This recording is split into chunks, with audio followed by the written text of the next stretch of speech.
think we're all aware that the world today is full of problems. We've been hearing them today and yesterday and every day for decades.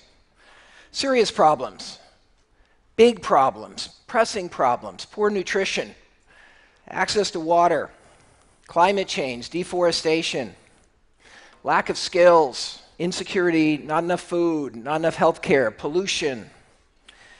There's problem after problem. And I think what really separates this time from any time I can remember in my brief time on Earth is the awareness of these problems. We're all very aware. Why are we having so much trouble dealing with these problems? That's the question I've been struggling with. Coming from my very different perspective, I'm not a social problem guy. I'm a guy that works with business, helps business make money. God forbid. So why are we having so much problem with these social problems? And really, is there any role for business? And if so, what is that role?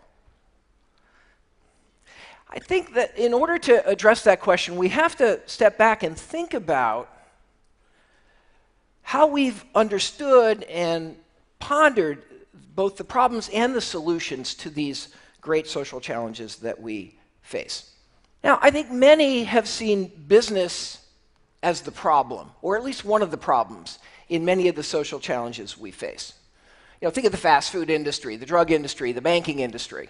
This is a low point in the respect for business. Business is not seen as the solution. It's seen as the problem now for most people.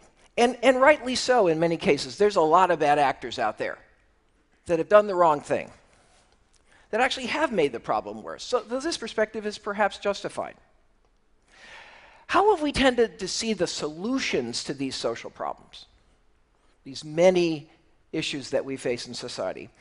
Well, we tend to see the solutions in terms of NGOs, in terms of government, in terms of philanthropy.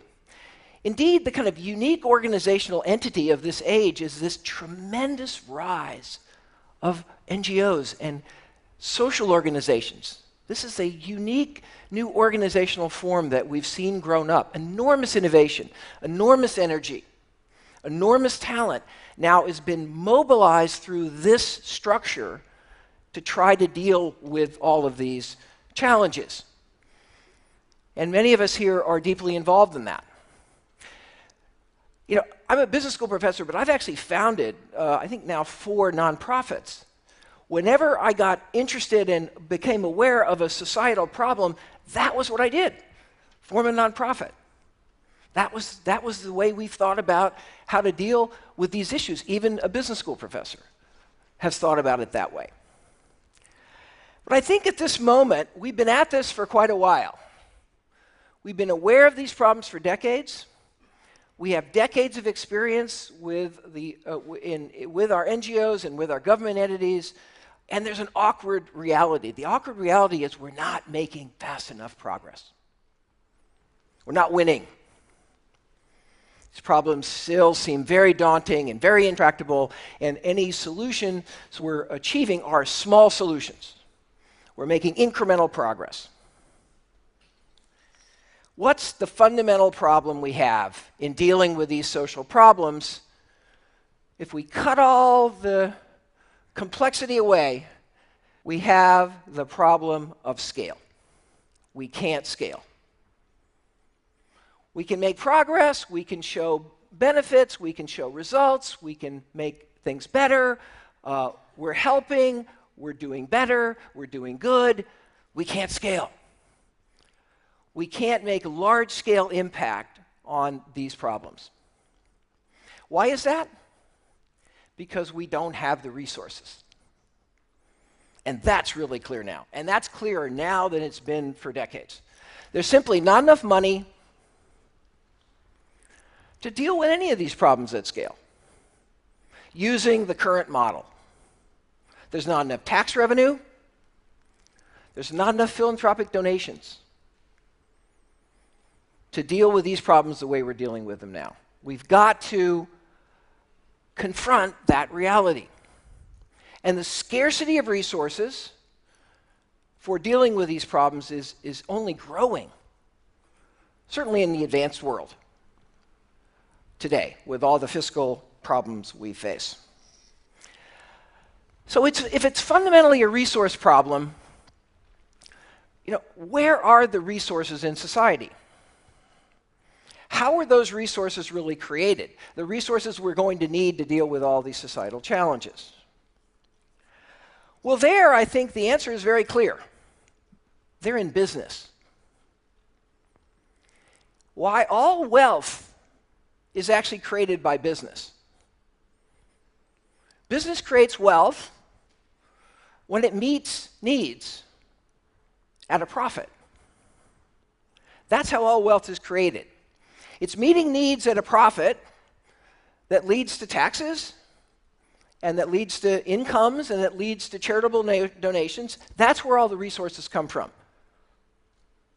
Only business can actually create resources. Other institutions can utilize them to do important work, but only business can create them. And business creates them when it's able to meet a need at a profit. The resources are overwhelmingly generated by business. The question then is, how do we tap into this? How do we tap into this? Business generates those resources when it makes a profit. That profit is that small difference between the price and the cost it takes to produce whatever solution business has created to whatever problem they're trying to solve. But that profit is the magic. Why? Because that profit allows whatever solution we've created to be infinitely scalable. Because if we can make a profit, we can do it for 10, 100, a million, 100 million, a billion. The solution becomes self-sustaining. That's what business does when it makes a profit. Now, what does this all have to do with social problems? Well, one line of thinking is, let's take this profit and redeploy it into social problems. Business should give more. Business should be more responsible. And that's been the path that we've been on in business. But again, this path that we've been on is not getting us where we need to go. Now, I started out as a strategy professor, and I'm still a strategy professor. I'm proud of that. But I've also, over the years, worked more and more on social issues. Worked on healthcare, the environment, economic development, reducing poverty. And as I worked more and more in the social field, I started seeing something that had a profound impact on me and my whole life in a way. The conventional wisdom in economics and the view in business has historically been that actually there's a trade-off between social performance and economic performance. The conventional wisdom has been that business actually makes a profit by causing a social problem. Classic example is pollution. If business pollutes, it makes more money than if it tried to reduce that pollution. Reducing pollution is expensive, therefore businesses don't want to do it. It's profitable to have an unsafe working environment. It's too expensive to have a safe working environment, therefore business makes more money if they don't have a safe working environment. That's been the conventional wisdom. A lot of companies have fallen into that conventional wisdom. They resisted environmental improvement, they resisted workplace improvement. That thinking has led to, I think, much of the behavior that we have come to criticize in business, that I come to criticize in business. But the more deeply I got into all these social issues, one after another, and actually the more I tried to address them myself personally in a few cases through nonprofits that I was involved with, the more I found actually that the reality is the opposite. Business does not profit from causing social problems, actually not in any fundamental sense. That's a very simplistic view. The deeper we get into these issues, the more we start to understand that actually business profits from solving social problems. That's where the real profit comes. Let's take pollution. We've learned today that actually reducing pollution and emissions is generating profit.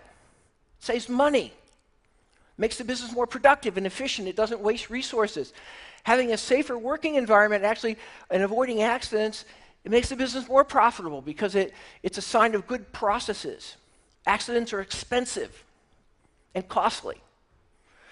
Issue by issue by issue, we start to learn that actually there's no trade-off between social progress and economic efficiency in any fundamental sense.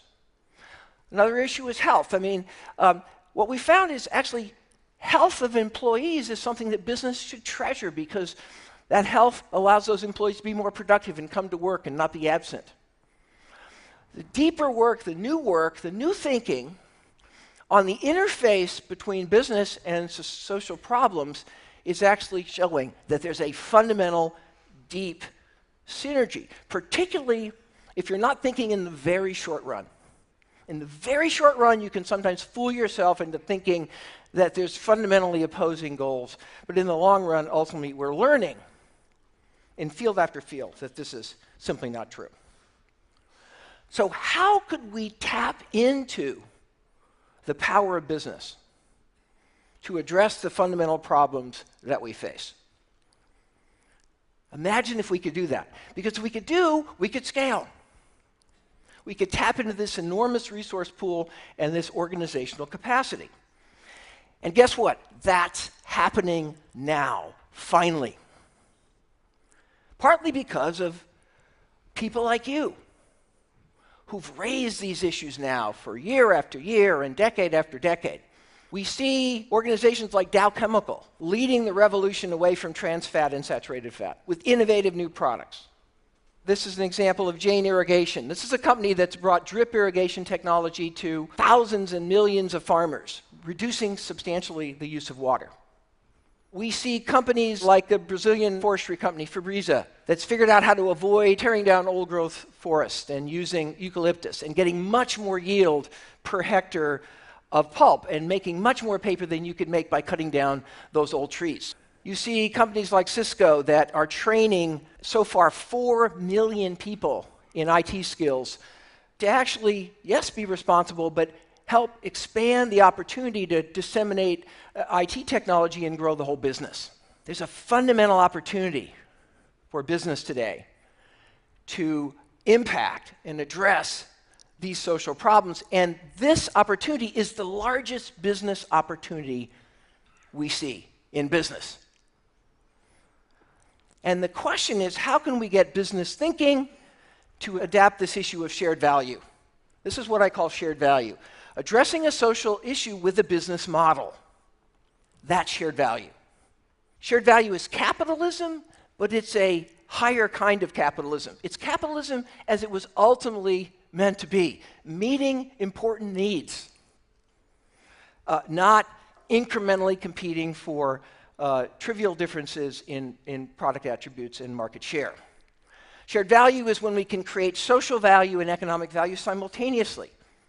It's finding those opportunities that will unleash the greatest possibility we have to actually address these social problems because we can scale. We can address shared value at multiple levels. It's real. It's happening. But in order to get this solution working, we have to now change how business sees itself. And this is thankfully underway. Businesses got trapped into the conventional wisdom that they shouldn't worry about social problems, that this was sort of something on the side, that somebody else was doing it.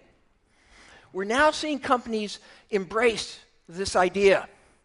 But we also have to recognize business is not going to do this as effectively as if we have NGOs and government working in partnership with business. The new NGOs that are really moving the needle are the ones that have found these partnerships, that have found these ways to collaborate.